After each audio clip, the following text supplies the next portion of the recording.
Hello, gobs, and welcome back to another episode of RPG Stories. Woo! Are you guys tired of these yet? I'm gonna keep reading them anyways, because they're really fun to read, and I just love giving my advice on things, apparently. But don't worry, I do have some other stuff planned. I say that while not having anything planned. Oh, who cares about that? Today, we are going on the subreddit. I am reading the stories, I am giving advice. You guys know the drill, and if you don't, subscribe, click on my name, find out the other content I do, and if you want to send me your own story, I have a subreddit, I have an email, I got social media in the description, and one last thing before we get into today's episode, these may or may not be real, but that is not up for me to decide, and even if they are fake, they still make good stories to give advice on. I say it all the time, but you guys get the idea, so let's just get into today's episode of RPG Stories.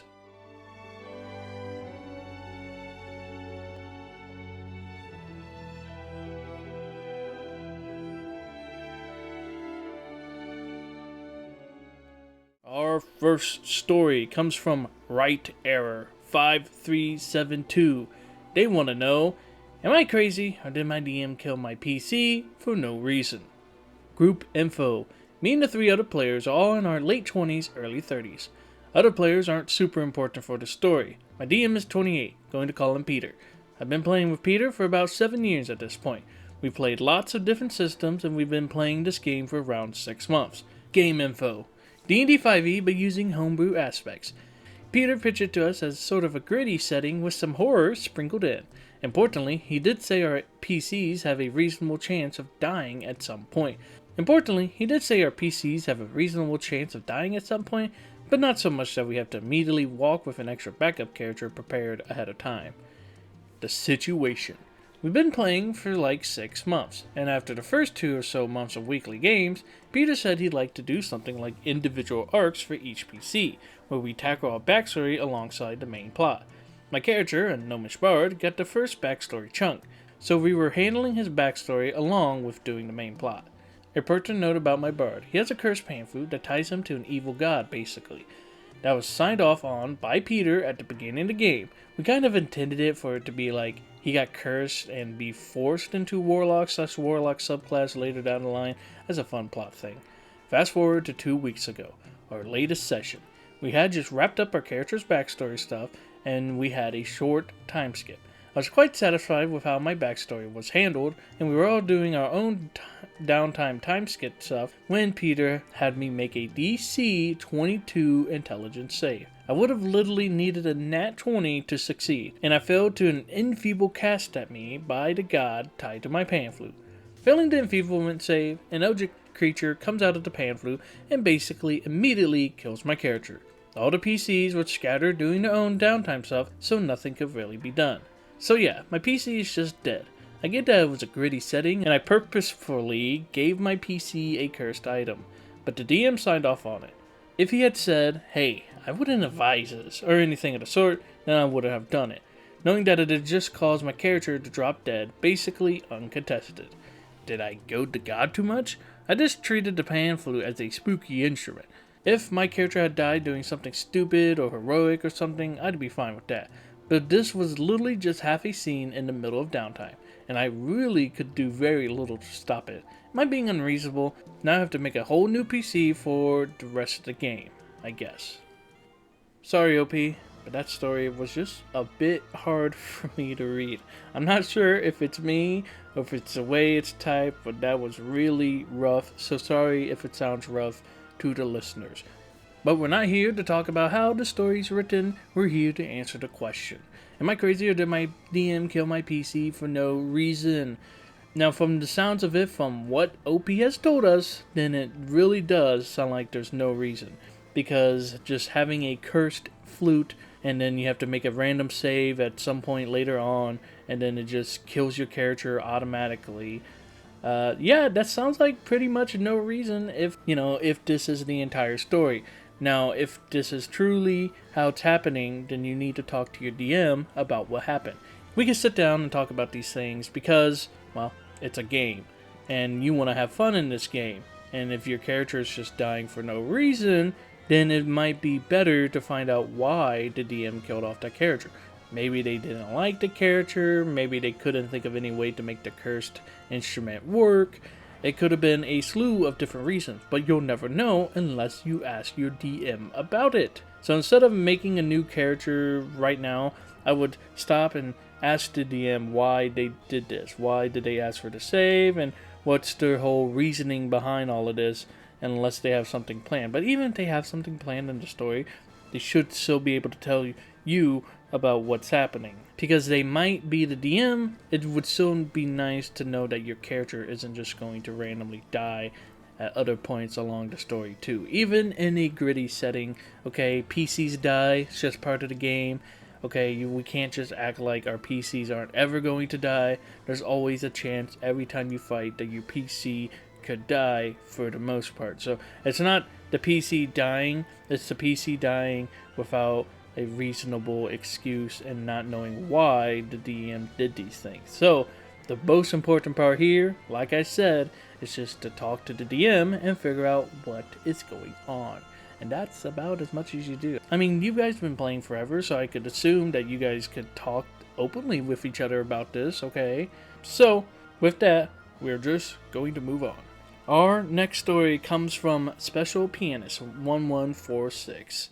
And I can't seem to escape it. Every time I go on the subreddit, okay, the RPG horror subreddit, I always seem to find a perfect length horror story about AIs and TTRPGs. Every single time. I haven't found one that's about AI that's extremely long, because I usually skip the extremely long ones, which, let me ask you guys, would you guys prefer if I read the really extra long ones, even though it'd just be like probably one story for that video, or maybe a really extra long one and then like a really short one? Or do you guys prefer the medium length ones and getting like 3 stories in one video? Just your quick opinion. So even if you're not subscribed, just tell me what you prefer, and maybe I can read some of the extra long ones that I always seem to skip. I'm also thinking about going back in time and reading really old stories that other channels have probably already read, but just giving, like, you know, it's nice to go back and touch up on stories that people haven't read in a while. So I think I'm going to also go into the past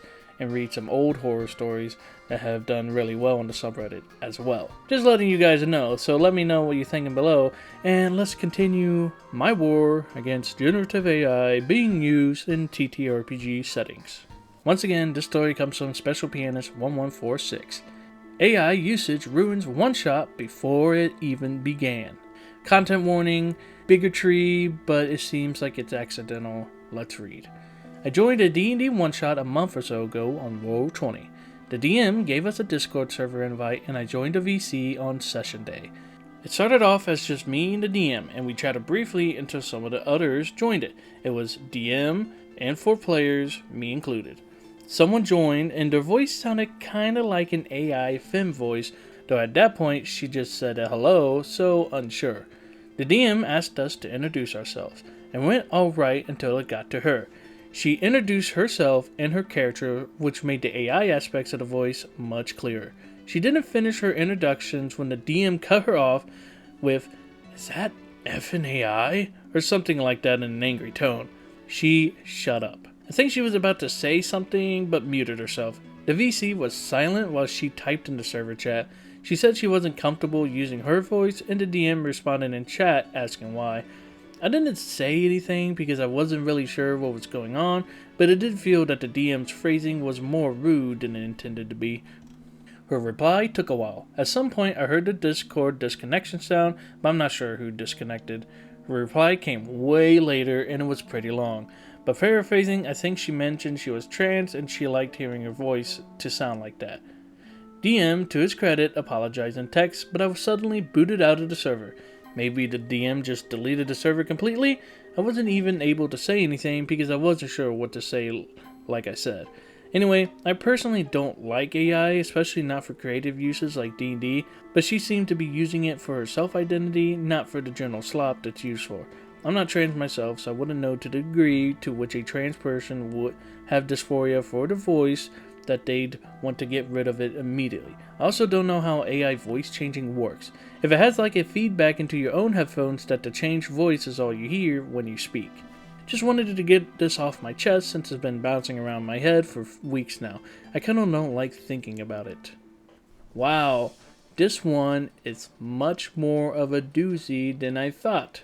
I don't know, I'm kind of on the fence here because I'm like, in one part, I want them to feel good about themselves. I want them to feel, okay with who they are in their body. And if that's what it takes for them to feel good about themselves, then, more power to them. But at the same time, I think they make regular voice filters that don't involve using Gen AI at all. Because I think with Gen AI, you talk and then, I don't know, I'm not sure how this works. Is it Gen AI? Isn't there, not in Rivals, not Marvel Rivals, I've seen a bunch of voice changers things in there. Doesn't Arc Raiders also use a voice changer?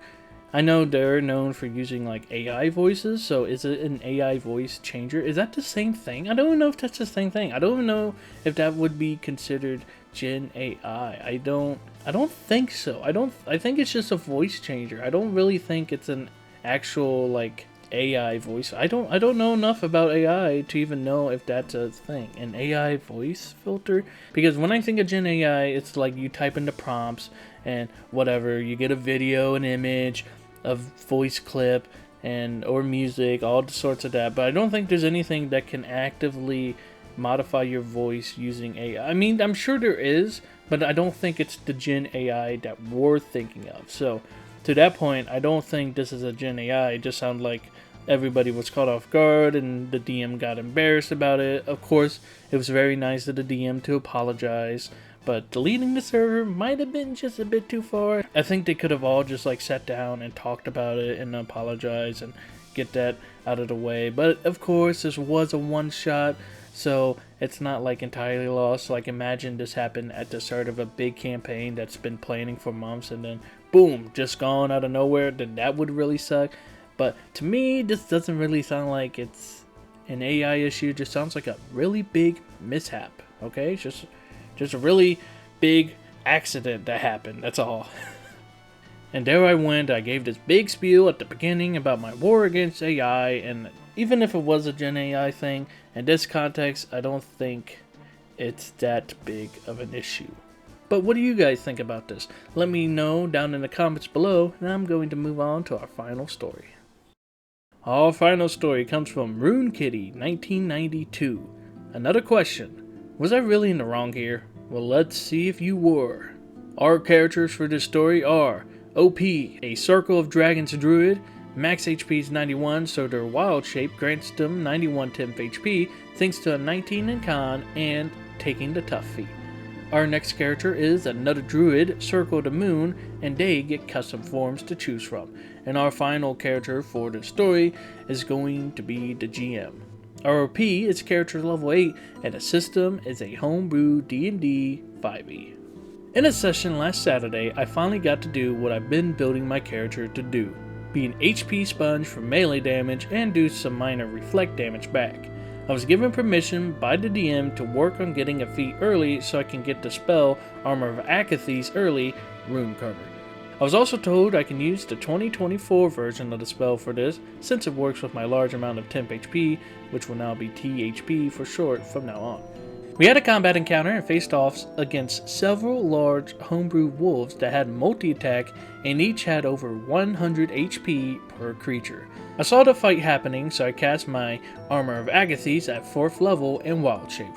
I was then hit by 3 wolves 6 times. I took over 110-ish damage the first round and dealt back 20 damage per hit to the wolves.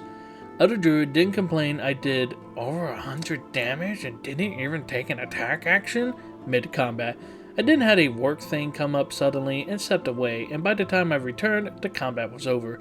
Other druid was so upset by what I did in that turn and wouldn't hear anything about the resources I had to have and expend in order to take the reflective melee damage. I then shut down and left the Discord and party. The DM reached out and wants me back, and the other person who was concerned about what had happened and how much damage I did also wants me back, and with no changes once I showed them how much it takes to do. However, other druid is so insistent that I need to make concentration checks and use a reaction to deal the damage back, basically wanting to nerf the spell and any chance of my build being viable entirely. Even pointing out all the resources it takes and how much damage I took and everything, it wasn't enough to sway them, and they insisted it is too much. So Reddit, am I really wrong for leaving and not wanting a player to dictate how my character should work? Once again, like I said in the previous episode, I kind of went down to the comments. I always read the comments on these before deciding if I want to read a video to see what the general populace has to say, and then, you know, each one of those wonderful readers on there give their own advice, and someone had said, basically, the DM approved of all of this, okay? The DM sat there, saw all of this, gave you the feed early, let you use the other version of the spell, and they were 100% okay with it. Maybe not 100%, but you know, they gave you their approval in order to do all of this. So the other player shouldn't really complain about you. They should be complaining, if it's that big of an issue, they should be complaining to the DM about it, not to you about it. So, all in all, I think this just, once again, you have to talk to your DM. And maybe not you, should be the other player. Are you wrong for leaving? I won't say you're wrong for leaving, because being told that you shouldn't be able to do this and you shouldn't be able to do that when the DM explicitly gave you order is really annoying. But I don't think it's leave-worthy, it's more just we gotta sit down as a party and talk about this. And if they're that upset, then it should be them that's leaving, not you. And if they want you back and the DM wants you back, then I think it might be worth the chance to go back and again talk about it. But if the person really is that unswayable about it, then I guess it's okay if you want to leave. Because if the DM isn't going to back you up when the DM approved it, then it's better to just find another table where you can actually make your build viable that you want to sit down and run. Because at the end of the day, the most important thing for you is to have fun. And if you're not having fun, then you should move on somewhere and actually find a table where you can have that fun. Remember guys, no RPGs are better than a bad RPG. And that will conclude our stories for today. What would you guys have done differently in this situations? Did you hate any of these stories? Did you hate the way I read it? Because I messed up so many times and I'm kind of just leaving bad takes in there because I did it like 6 times in a row. I'm just going to leave them in there, not the bad takes. I'm going to leave the really like crude and brute force way because I... See, even now I'm messing up. So I'm just going to leave them in there. So type in the comments about how much of a bad reader I am. But in all, thank you to the OPs for posting these stories, and thank you for sitting here and making it to this part of the video. If you want to keep seeing more RPG stories and other RPG content, even though it doesn't look like I have other RPG content, I promise you, I'm working on something. I've been working in Blender and among other stuff, so I've been not focused, and RPG stories kind of like my go-to. It's like really easy for me to sit down and read stories. I mean, whatever, you guys don't care. Subscribe to see more. Click my name, watch the channel trailer for other content that I do. Ignore that train. And social media in the description. I hope you gobs have a lop of a day. May your adventures be free from people.